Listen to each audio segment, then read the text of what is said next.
Hi, hello, வணக்கம். Welcome back to trend breakers academy. So, thank you for supporting us. நம்ம வந்து ஒரு 200 subscriber அப்படின்ற மார்க்கை வந்து நேற்று ரீச் பண்ணியிருக்கோம். ஸோ, உங்களோட சப்போர்ட் இல்லாமல் இன்னும் வந்து மென்மேலும் வந்து வளர முடியாது. So, keep on supporting us. இப்போ நம்ம வீடியோக்கு போயிடலாம். ஸோ, நிஃப்டி நேற்று வந்து பார்த்தீங்க அப்படின்னா ப்ராப்பராக 21,915 சப்போர்ட் எடுத்துட்டு திரும்ப 22,120 ரெசிஸ்டன்ட் ஆகி க்ளோசிங் ஆயிருக்கு. ஸோ ப்ராப்பராக ட்ரெண்ட் லைனை ரெஸ்பெக்ட் பண்ணுது. ஸோ இன்னைக்கு வந்து எப்படின்னா ஒரு flat opening on negative side positive side நீங்கள் நடக்க போகுது. ஏன்னா டவுசர் அண்ணா ஸ்டாக்ஸ் வந்து கொஞ்சம் பாசிட்டிவாக க்ளோசிங் வச்சிருக்காங்க. ஸோ பாசிட்டிவாக க்ளோசிங் வச்சனால அந்த 22,120 பிரேக் பண்ணணும். பிரேக் பண்ணுச்சு அப்படின்னா 22,200 ஃபஸ்ட்டு ரெசிஸ்டண்டாகவும் 22,300 செகண்ட் ரெசிஸ்டண்டாகவும் ஆக்ட் ஆகும். டவுன் சைட் பார்த்தீங்க அப்படின்னா சப்போர்ட் 21,900 அப்படிங்கிறது தான் ஃபஸ்ட்டு சப்போர்ட். 21,800 அப்படிங்கிறது செகண்ட் சப்போர்ட் ஆக்ட் ஆகும்.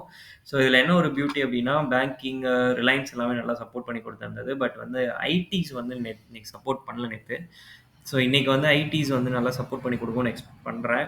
ஸோ இன்கேஸ் ஐடி நல்லா சப்போர்ட் பெர்ஃபார்ம் பண்ணி கொடுத்துச்சு அப்படின்னா நிஃப்டி வந்து கண்டிப்பாக அந்த 22,200 ரீச் ஆகிறதுக்கு சான்சஸ் இருக்குது.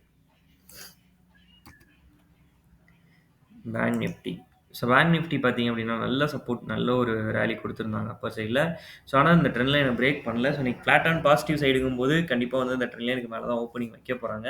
ஸோ ஓப்பனிங் வச்சு அதே இடத்துல சப்போர்ட் எடுத்துச்சு அப்படின்னா திரும்ப வந்து bank nifty towards upper side போகிறதுக்கு சான்சஸ் இருக்குது. அதாவது 47,300 வரைக்குமே அப்பர் சைடு வந்து போகிறதுக்கான பாசிபிலிட்டிஸ் இருக்குது. எனக்கு தெரிஞ்சு டவ் ஜோன்ஸ் அண்ட் நாஸ்டாக் நல்லா போயிருந்தாலும் கிஃப்ட் நிஃப்டி வந்து இப்போதைக்கு பெர்ஃபார்மன்ஸ் இல்லை. So flat opening and negative side ஆகிறதுக்கும் பாசிபிலிட்டிஸ் இருக்குது.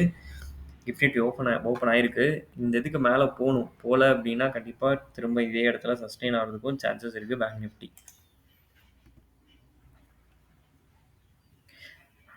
ஹெச்டிஎஃப்சி பேங்க் பார்த்தலாம். ஹெச்டிஎஃப்சி பேங்க் வந்து ஒரு லாங் கன்சால்டேஷன்லேயே இருக்குது. ஒரு கிளியர் பிரேக் அவுட் அப்படிங்கிறது கிடைக்கல. ஒரு கிளியர் பிரேக் அவுட் கிடச்சிச்சு அப்படின்னா கண்டிப்பாக ஒரு நல்ல ஸ்ட்ராங் மூவ் கிடைக்கும். அது எந்த சைடு பிரேக் அவுட் எடுக்குதோ அந்த side. Upper side break out அடிச்சிட்டாலும் நல்ல மூவ் கிடைக்கும். லோயர் சைட் பிரேக் அடித்தாலும் நல்ல மூவ் கிடைக்கும். ஏன்னா லாங் கன்சாலிடேஷன் வந்து எப்பயுமே ஒரு டேஞ்சரஸ் திங். அது நடந்துச்சு அப்படின்னா கண்டிப்பாக ஏதாவது ஒரு பெரிய மூவ்மெண்ட் தாக்கத்தை வந்து ஏற்படுத்தாமல் இருக்காது.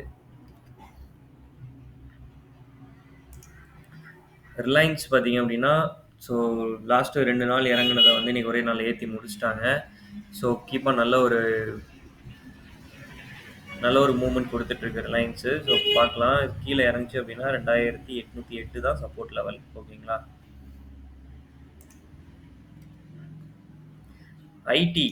ஸோ ஐடி தான் வந்து இன்றைக்கி வந்து க்ரூஷியலாக ப்ளே பண்ணியிருக்காப்புல. ஐடிக்கு நெக்ஸ்ட் சப்போர்ட் எங்கே இருக்குன்னா 36,200 தான் சப்போர்ட், 150 தான் சப்போர்ட் லெவலு. ஸோ அது வந்து அந்த ரெசிஸ்டண்டான 37,600 வந்து பிரேக் பண்ண முடியாமல் ரொம்ப தடுமாறுது. கடந்த ஒரு வாரத்துக்கு மேலாவே வந்து பார்த்திங்கன்னா அதே இடத்துல சைடுவேஸ்லேயே தான் இருக்குது. இதுவும் வந்து கிளியராக எந்த சைடுமே பெரிய மூவ்மெண்ட் கொடுக்கல. ஸோ பார்க்கலாம் இன்றைக்கி என்ன நடக்குது அப்படின்னு சொல்லிட்டு. ஓகே, நிறைய பேர் வீடியோஸ் பார்க்குறீங்க. உங்களுக்கு அது யூஸ்ஃபுல் தானே போகிறவங்க ட்ரெண்ட் பிரேக்கர்ஸ் அகாடமி இது வரைக்கும் நீங்கள் ஃபாலோ பண்ணல அப்படின்னா ஃபாலோ பண்ணிக்கோங்க. தேங்க்யூ ஃபார் வாட்சிங்.